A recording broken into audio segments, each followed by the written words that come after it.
কিন্তু আল্লাহ তাআলার প্রসঙ্গে আমাদের আকীদা ও বিশ্বাস হলো যে আল্লাহ তাআলার কোনো আকার নেই, আল্লাহ তাআলার কোনো আকৃতি নেই। পৃথিবীতে গাছপালা, নদী, নালা যাহা কিছু দেখছেন, প্রতিটি জিনিসের একটা করে শরীর আছে, দেহ আছে, অঙ্গ প্রত্যঙ্গ আছে। আপনার মধ্যে শরীর আছে, আপনার অঙ্গ প্রত্যঙ্গ আছে। কিন্তু আল্লাহ তাআলার প্রসঙ্গে আমাদের আকীদা হলো আল্লাহ তাআলার কোনো শরীর নেই, দেহ নেই, অঙ্গ প্রত্যঙ্গ নেই। অর্থাৎ আল্লাহ তাআলা শরীর থেকে পাক এবং পবিত্র, দেহ থেকে পাক এবং পবিত্র, অঙ্গ প্রত্যঙ্গ থেকে পাক এবং পবিত্র। পৃথিবীতে আপনার স্ত্রীর ছবি পাওয়া যাবে, আপনারও ছবি পাওয়া যাবে।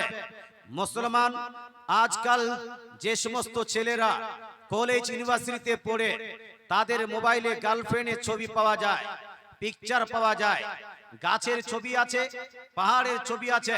কিন্তু এই পৃথিবীতে আল্লাহ তাআলার কোনো ছবি পাওয়া যাবে?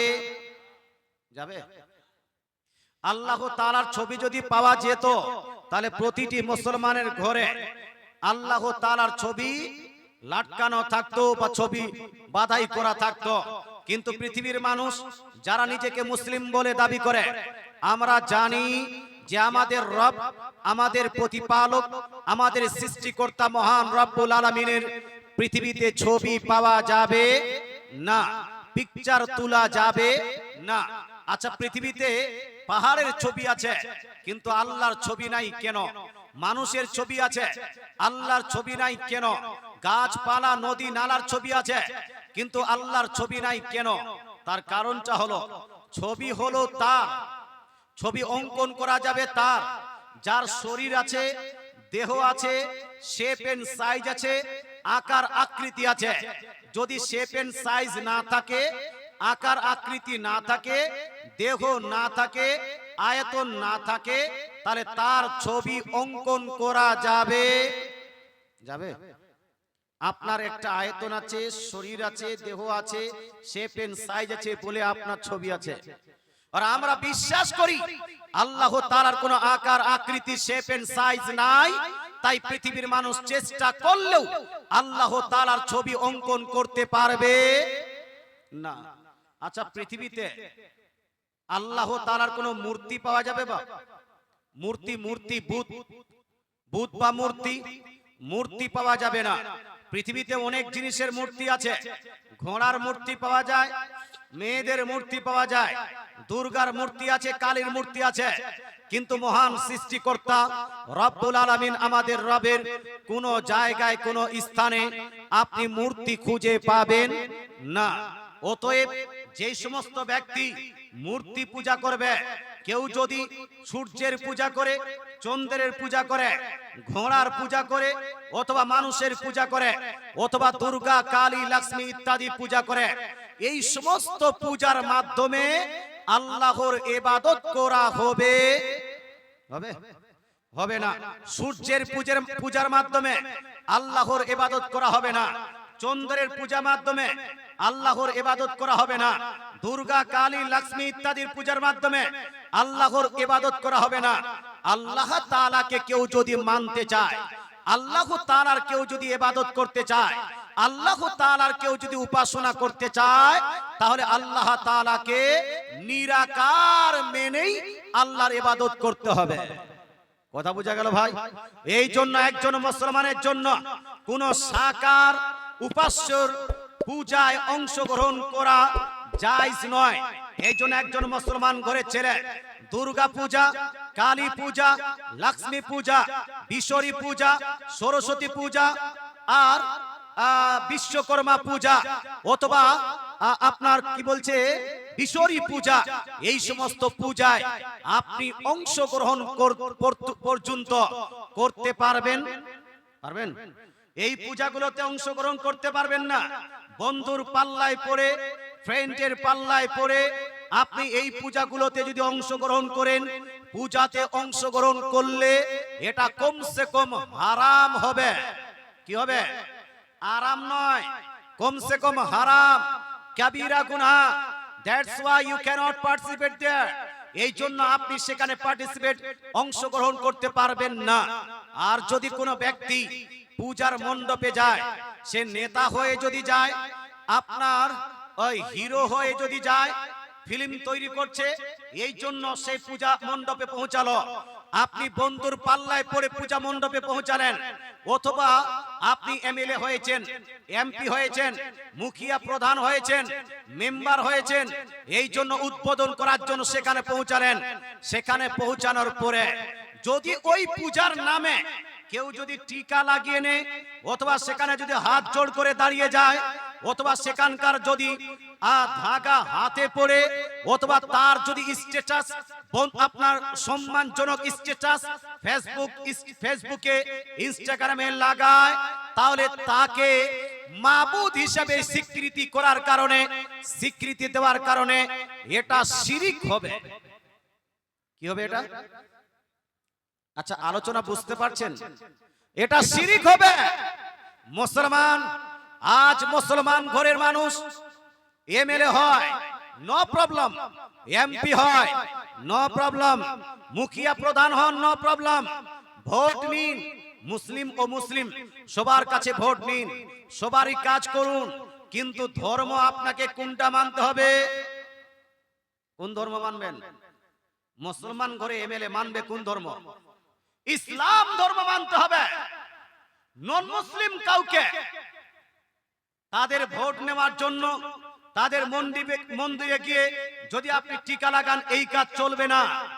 আজ ভারতের বুকে অনেকগুলো জায়গাতে বলা হয় ধর্ম যার যার উৎসব সবার, বলে না ধর্ম যার যার উৎসব সবার। এর অর্থ কি? এর অর্থ হলো মুসলমানরা হোলি পালন করবে, মুসলমানরা দুর্গা পূজায় যাবে, মুসলমানরা কালী পূজায় যাবে, হিন্দু ভাইয়েরা কুরবানি করতে আসবে, হিন্দু ভাইয়েরা তারাবি পড়বে, খ্রিস্টানরা আপনার ঈদ করবে, খ্রিস্টানরা আপনার শবে বরাত পালন করবে। এর অর্থ হলো এটা। কিন্তু ভাই আপনাকে জিজ্ঞেস করতে চাই, মুসলমানরা হিন্দুস্তানে থাকার কারণে ওদের আপনার ওই হোলিতে অংশগ্রহণ তো করে নেয়, কিন্তু আপনি কোন নন মুসলিমকে শবে বরাত পালন করতে দেখেছেন? না, বলেন না। তারা কি আমাদের মসজিদে এসে নামাজ পড়ে? তারা কি কুরবানি করে? কুরবানি করে না। তো ধর্ম যার যার উৎসব সবার, এটা শুধু আপনার তরফ থেকে হলো, তাদের তরফ থেকে হলো না। এই জন্য আমি আপনাকে বলছি, হিন্দুস্তান রিপাবলিক কান্ট্রি, হিন্দুস্তান ধর্ম নিরপেক্ষ দেশ, হিন্দুস্তানের একটা কনস্টিটিউশন আছে, সংবিধান আছে। হিন্দুস্তানের সংবিধান অনুযায়ী হিন্দুস্তানের যতগুলো মানুষ, সব মানুষ নিজ ধর্ম মোতাবিক চলতে পারবে। যদি নিজ ধর্ম মোতাবিক চলতে পারে, আমাদের ধর্ম শিখাচ্ছে যে ধর্ম যার যার মানতে হবে তাকেই তাকে। কথা বুঝা? ধর্ম যার যার, উৎসব তার তার, দুর্গা পূজা তারা করবে, আর ঈদের আপনার অনুষ্ঠান আমরা করব। মুসলমান আপনাকে বলতে চাই, শবে বরাত আমরা পালন করব, কিন্তু এখানে যদি মিংলিং করে, ইসলাম শরীয়ত এটাকে সমর্থন করে না। তো স্লোগানটা কি হবে ভাই? ধর্ম যার যার উৎসব সবার, নাকি ধর্ম যার যার উৎসব তার তার? কোনটা?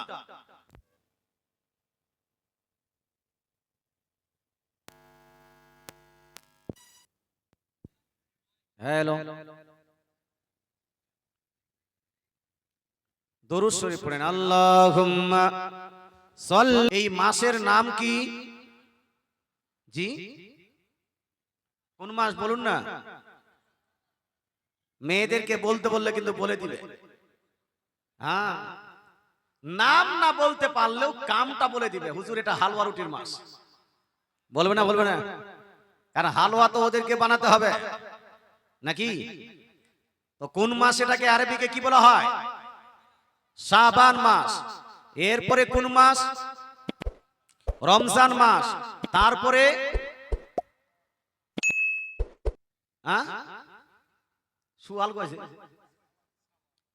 তারপরে শাওয়াল নয়, শাওয়াল মাস। কোন মাস? শাওয়াল মাস। এখানকার আপনারা 50% লোকও বলতে পারলেন না, কিন্তু আপনাকে যদি বলা হয় এটা ইংরেজি কোন মাস, তো ইংরেজদের মধ্যে বলে দিবেন কোন মাস? এ বলুন না কোন মাস? জানুয়ারি। তারপরে তারপরে আপনাকে আটকানোই যাবে না। তার মানে হলো এই, মুসলমান ঘরের মানুষ হয়ে ইংল্যান্ডের মাসটা মুখস্থ রেখেছি, আমেরিকার মাসটা মুখস্থ রেখেছি। ইংরেজরা এই দেশে শাসন করেছে 200 বছর।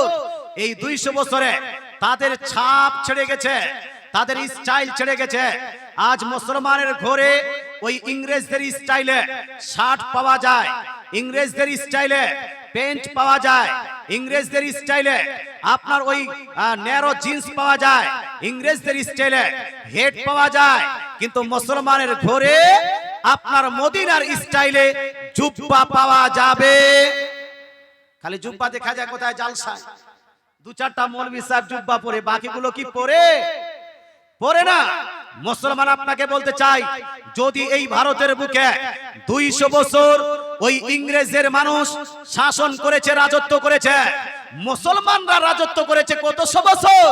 এই ভারতের বুকে মুসলমানরা রাজত্ব করেছে প্রায় 800 বছর।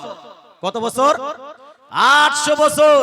এই জন্য মুসলমানদের ঐতিহ্য এবং পোশাক থাকা উচিত ছিল, কিন্তু থেকে গেছে কি? শুধু আর শুধু টুপি।